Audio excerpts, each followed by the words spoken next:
Hey you guys, it's Hannah.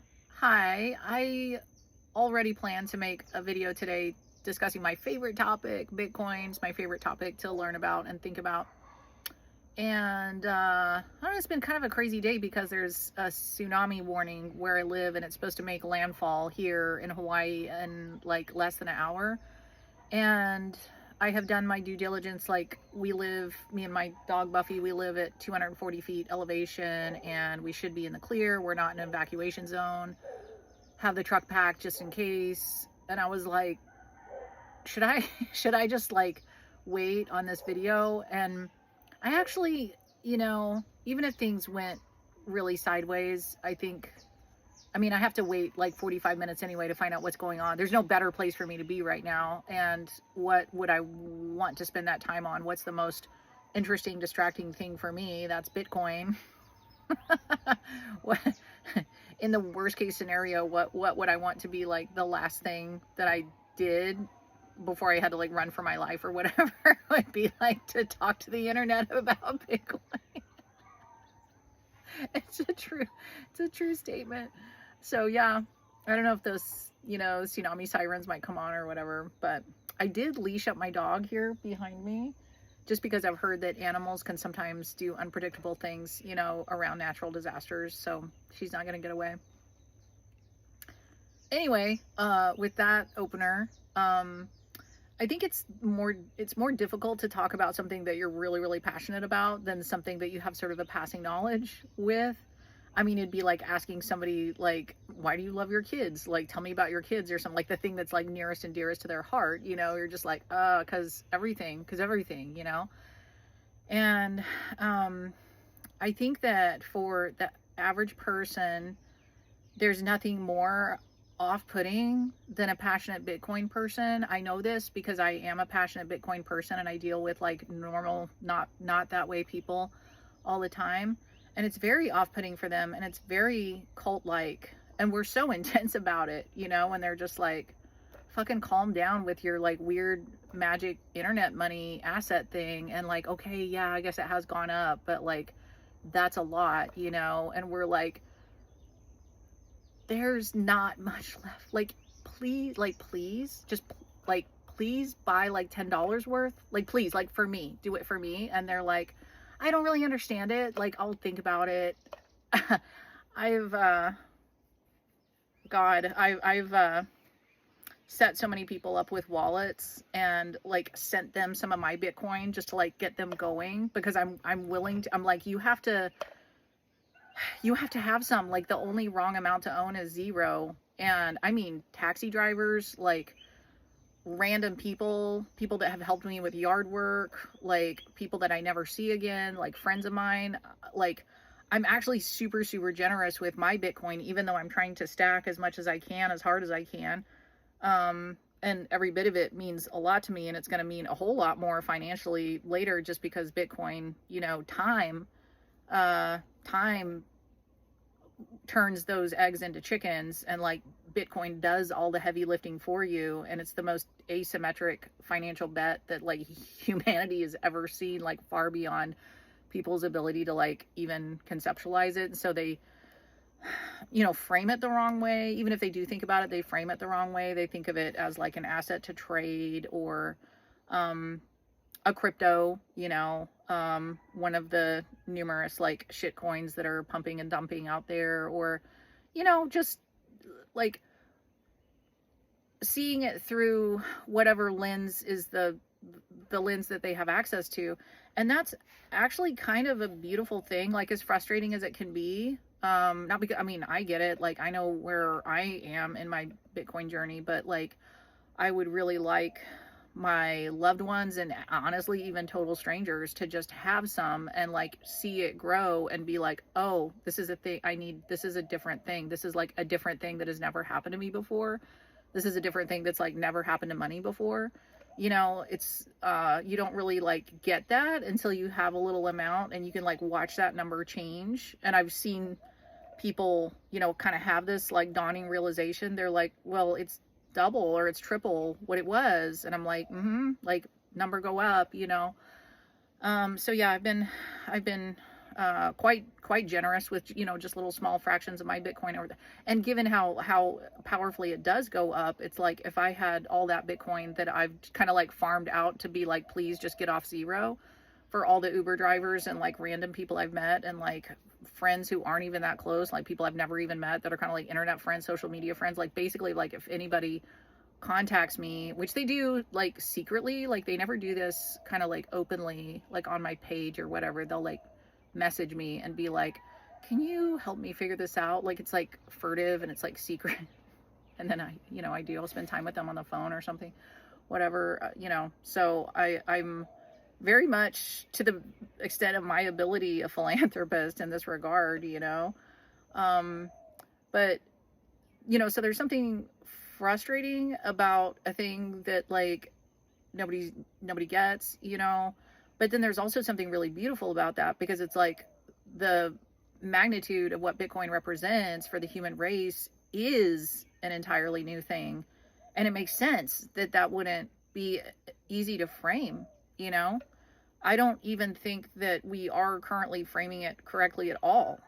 Like right now we're like, it's money, it's sort of money, it's an asset, it's a commodity, it's like a thing that like, is a lifeboat for your savings, like it's a store of value, like certainly all those things. But I think that it would be like trying to frame for ourselves like what the internet was in like the early 1990s, whatever we might have said about what we think the internet is and what it means and what it represents would have been kind of like hysterically impoverished compared to like what actually happened. And in terms of like the technology adoption curve that you can see with any new technology, that ever comes along, there is kind of a curve, and there is sort of like an adoption rate, and there's the first 20% that are early adopters, and there's the bulk of everybody, and then there's like the last like 10% holdouts or whatever. And Bitcoin is a technology, and it is a at this time poorly understood technology. It's going to take time. It's like fire, so the mistake that we all make with Bitcoin is like actually thinking too small.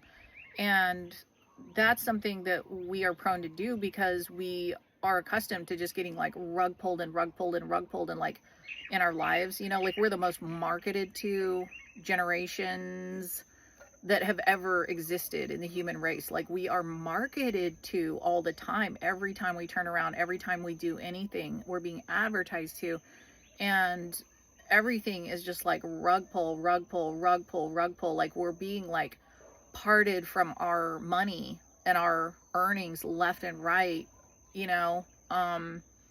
and so we keep a very tight grip on it, and we're very hesitant to commit any and I am too, something could seem like the best fucking thing on earth, and I'm like, you're not going to get between me and my money, because everybody and everything is trying to get between me and my money, and to the extent that like I didn't ask for this and I don't understand it and it doesn't make sense to me, and this isn't something that I left my house this morning thinking that I need, like, just no, just like the default answer is no, just no, so like everything that makes us savvy consumers and everything that like tends to like aggregate our wealth rather than dissipating our wealth is kind of like working against us in terms of trying to consider Bitcoin at all.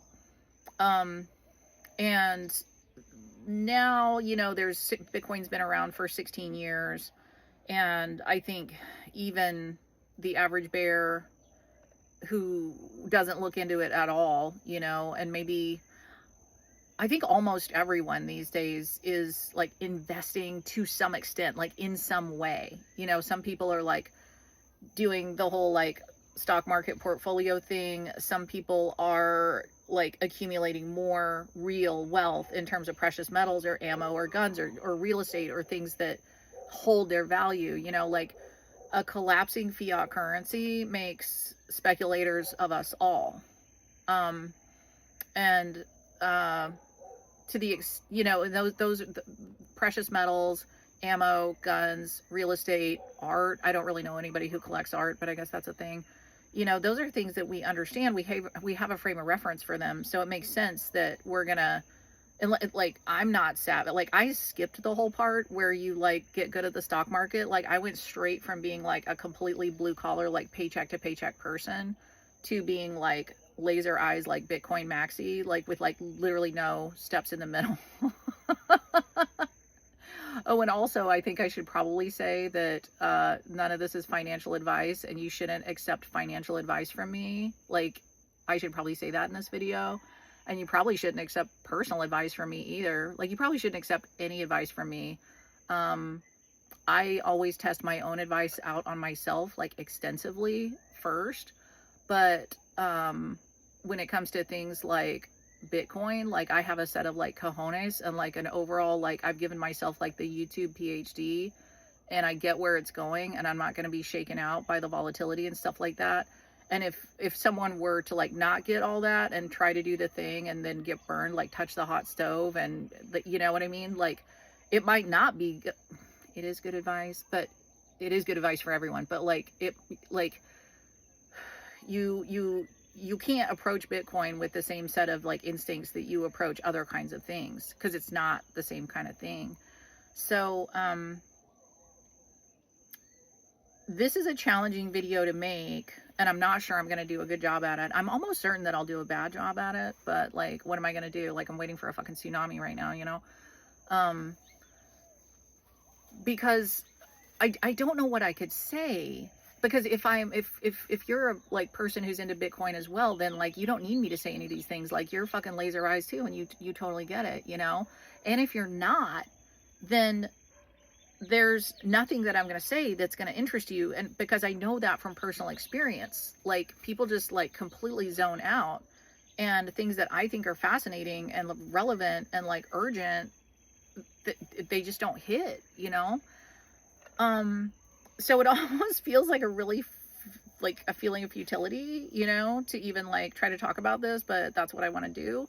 So, you know, I don't want to talk about how Bitcoin is made, or like how digital scarcity works, or like the amazing fucking miracle that represents, or like the fact that there's only ever going to be 21 million, except there's not even going to be that much, because like a bunch of those, like probably like 6 million or something, like already been lost forever because of like self-custody issues, you know, or people dying without anybody having the keys. Like the complete like pandemonium level of like sucking it up, like hoovering it up, that's happening on the part of, you know, nation states and BlackRock and ETFs and retail and like institutions and retirement funds and states and counties and countries and just everything, everybody, like all the rich people like got this memo, like and there's every reason to suppress and repress the poor people.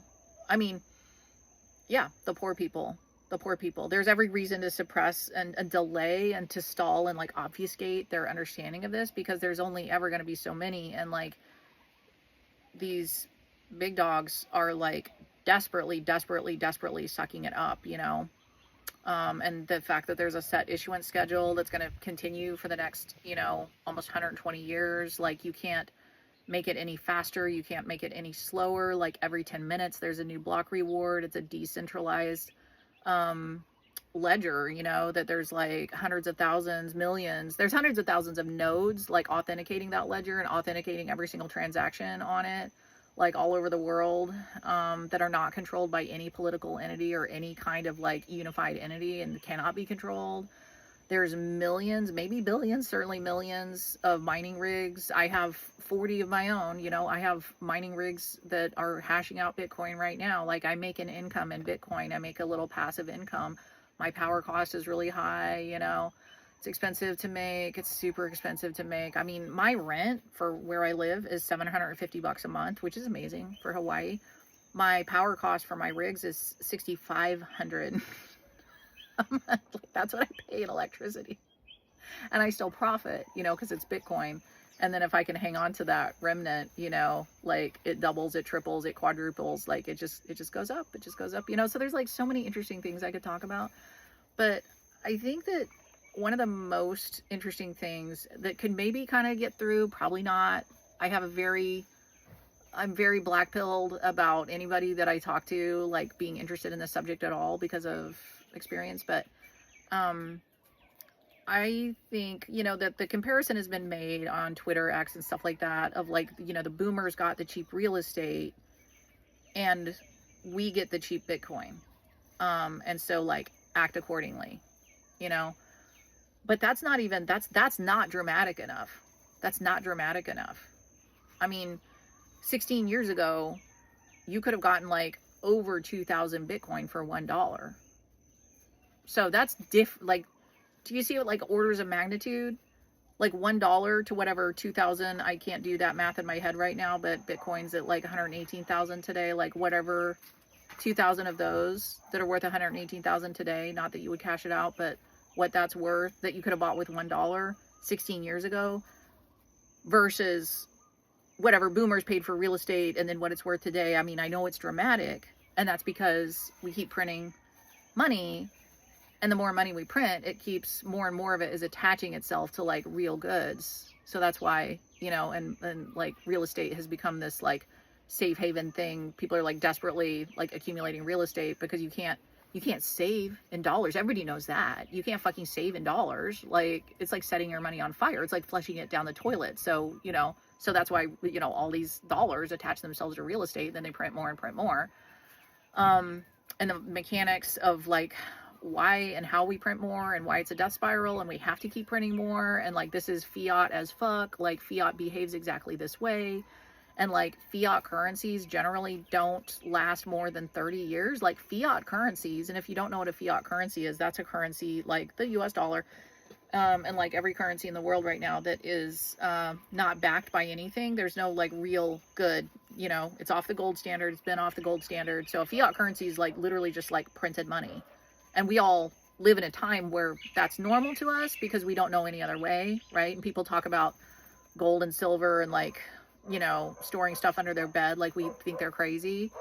But this is a very like, it's pretty recent. But fiat currencies have been around. Anyway, they generally don't last more than 30 years. So that means that they have shorter lifespans than the average like fucking rock star that like dies on an airplane or like dies of a drug overdose. Like fiat currencies don't even make it that long, and some of them, that's a tsunami siren. Some of them make it longer. Like the British pound is like a really long-lived one, but they're characterized by just so much inflation and debasement. So it doesn't matter, it matters. Like obviously people try to accumulate as much as they can, and they try to like buy as many like real assets as they can. And like rich people are in a better position to do that than the poor people are, but regardless, it's being debased out from under you. And I know even this isn't interesting. Like this is the kind of thing that's not interesting to the average person. They're just like, what the fuck are you talking about? Like to not have a frame of reference for that, it's like, this is really macroeconomics, like powerful information, and people are just too tired and too overworked with their one job or two jobs or three jobs or whatever. Like people are like ground down to nothing, and they get that like life is getting more expensive. I was just shopping in the grocery store the other day, and there was this kind of like ill-kempt, older man that was sort of hunched over. It looked like he had probably some like physical pain, and he was like hunched over his cart, and he was like complaining to a guy who had his shopping cart, was trying to get around them. And the guy with the hunched over back, he was like showing it was like a box of chips or some kind of snack thing. And he was like, this was $5 2 weeks ago, and now it's $8. Look at it. It's $8. This was $5. And the other guy was like, I don't know, man, and I was like, buy Bitcoin, but he's not going to do that. So God, there's just so much to say. But I think what I do have to say that might like cut through the chatter a little bit, and then I should probably end this video and check on my tsunami situation, is that I think we're going to have some very, very angry children and grandchildren of the people who are in a position right now to just buy some Bitcoin. I'm talking about fucking $10, dude. Like, there's people on the internet from like 2010 that are like on YouTube. They're like begging their listeners. They're like, please buy $1 worth of Bitcoin. Please buy $10 worth of Bitcoin. Please, you know? And like, if you do the math, it's like, oh my God, that would have been an incredible thing to do. You know, I don't know if anybody took their advice. It was very poorly understood back then. Like, it was hard for anyone except a few visionaries to kind of see where it was going to go. And those have to do with first principles and like not even so much understanding the whole Bitcoin thing, but like understanding the like inevitable like fiat decay and collapse, you know, and the broken money thing. Like, you have to get that part. You know, in my previous videos, I've talked about, we live in a matrix. It's literally designed to make us fat and sick and poor and dumb and under-muscled and low T, you know, and so this is like the money part of it that I'm talking about right now. And the sovereignty part of it. I mean, there's a huge tie-in between a basic sense of like sovereignty and like getting that, you know, getting that like the use of political force and the threat of force exerted by governments, like any government, like it's just a fucking problem, you know? And like, there's actually a way to vote with your dollars. But anyway, I keep getting myself off subject. Here's the one thing I want to say, and then I want to like check on the tsunami, is like, I think that there's going to be the children and grandchildren and great grandchildren and like the, you know, progenitors, that's the other way. The progeny of the people alive right now, the working adults who are in a position to buy some Bitcoin, and they're just not doing it because the average person, and they are poor people, because if you save in dollars in a collapsing currency, then I don't care how much of that thing you have, like, you are a poor person. Like, those are people we call poor, like per Michael Saylor, right? This has been like remixed into dance tracks and stuff. Like, Michael Saylor really has some bangers. He's the CEO of Strategy. You might want to look into him, you know. But there's going to be so much rage. I mean, I think I could see this getting crazy. I could see this being like fucking like grandchildren like killing their grandparents or something. I'm sorry to be morbid, but like, to be like, why didn't you do this? Like, even if you didn't understand it, even if you didn't believe in it, even if it seemed weird and sketchy internet money, like, you could have set us up. That's the rage that's being directed towards the boomers right now from the millennials and from the zoomers.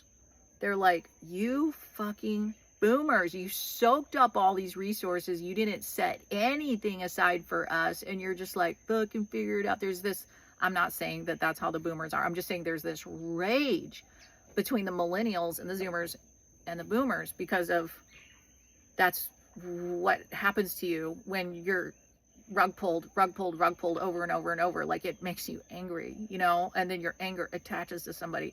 That anger is gonna, like, what's happening now between the millennials and the boomers is gonna be fucking nothing compared to what is gonna happen in a couple more generations when we see what happens with Bitcoin and the prices that people right now could have bought it at, and like the situation that they could have, the life raft that they could have gotten their family into, like the generational wealth of like retire your entire bloodline kind of wealth that easily with the money that the average working class person has, that they could have like established. And I know it's not their fault, you know, it's like, it's a new thing. People don't understand it. They're not trying to fuck over their like progeny for like generation after generation. Like, that's not what they're thinking.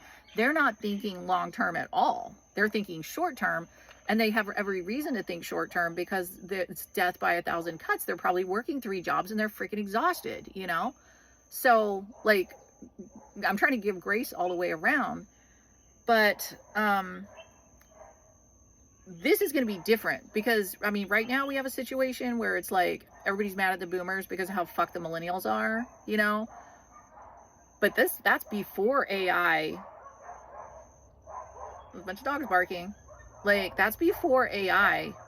Whatever's going to happen in the next 5-10 years with that, like, essentially, like, wipes out all the mental jobs. Like, all the mental jobs are going to be wiped out. My job's going to be safe because it's not a mental job. But like, there's going to be entire categories of like industries and occupations, you know, and things that people like train for years to get credentials to like know and be a subject matter expert on a thing that's just like gone. And then there's also going to be, you know, the people who will thrive because they successfully and early enough on like integrate AI into their job. And so they become, I mean, people still want to subcontract stuff out. They still don't want to be like, just because I could use AI and AI can do that thing for me doesn't mean I want to have to do all the things. Like, I want it to be your job to fucking run the AI and like make the art or make the music or edit the video or like whatever, you know? Like, of course, there's always going to be that. But like, what the generations who haven't even been born yet are going to be facing in terms of like their prospects, like financially and occupationally, is going to be probably nothing in comparison to like how fucked over the millennials have been. And the millennials have been fucked over more than like any generation in human history. Like, it's like mind-blowing. It's mind-blowing how hard they got fucked over. I'm like late Gen X myself.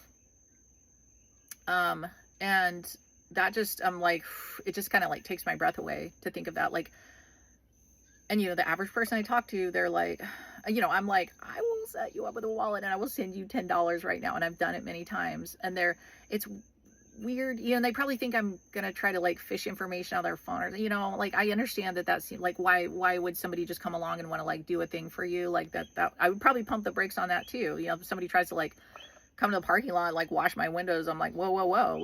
Like now it's going to be a thing, you know, there's going to be some kind of like strings attached or whatever. So no, I don't want you to wash my fucking windows. You know, like, people, we have to be that way. Like, we have to be like on guard all the time. So I get it, you know, but I wish, I mean, I wish a lot of things, but I wish that whether people felt like they understood it or not, we've got 16 years of a track record now of like number go up. I wish that they would think about like their kids and their grandkids. I don't have kids, so I'm not even thinking about that. Like, I'm thinking about me, you know, but I wish that they would, not even for themselves, you know, I wish they would just get a little, in case that is going to like be able to completely set your grandkids up for life or something. But see, it's just such a new concept. Like, why would it act that way? You know, because we're looking at it through all the wrong lenses. And the info, like, if you're somebody who doesn't know about Bitcoin and doesn't understand Bitcoin, like, I don't mean to sound like a dick when I say this, but that's your fault. Like, how do you learn about other things? Like, what do you do to like learn about things? You probably go on the internet and you like learn about that, you know? So like ChatGPT right now, you could be, if you're watching this video and you're like, okay, this bitch, like, let me just see, you know, like, you could go on ChatGPT and you could be like, explain Bitcoin to me like I'm 6 or like I'm 12, however old you think you might be mentally relative to like receive this information. And it will. And then there'll be parts of that you get, parts you don't, and you'll be like, what about this, you know? And there's just like a wealth of information that's free on YouTube. And why would you take the time to do that? I'm sure you're busy enough, like working 3 jobs or like being a super high powered whatever, or like raising a family, like whatever you're doing. Like, I'm sure there's no time for other stuff, you know?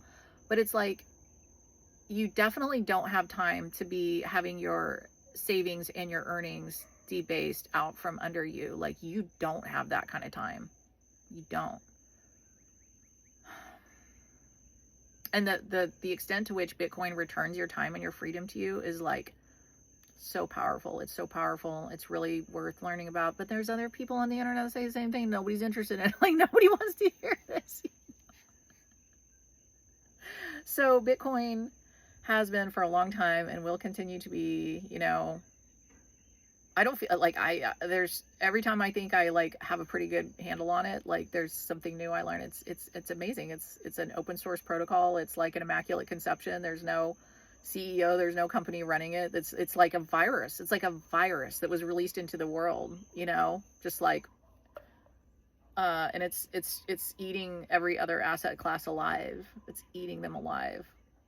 And we're going to live in a world here pretty soon that's like repriced in Bitcoin. And if that sounds like a crazy thing, then, you know, just wait and see. I'm right. Or you could give yourself an education or something.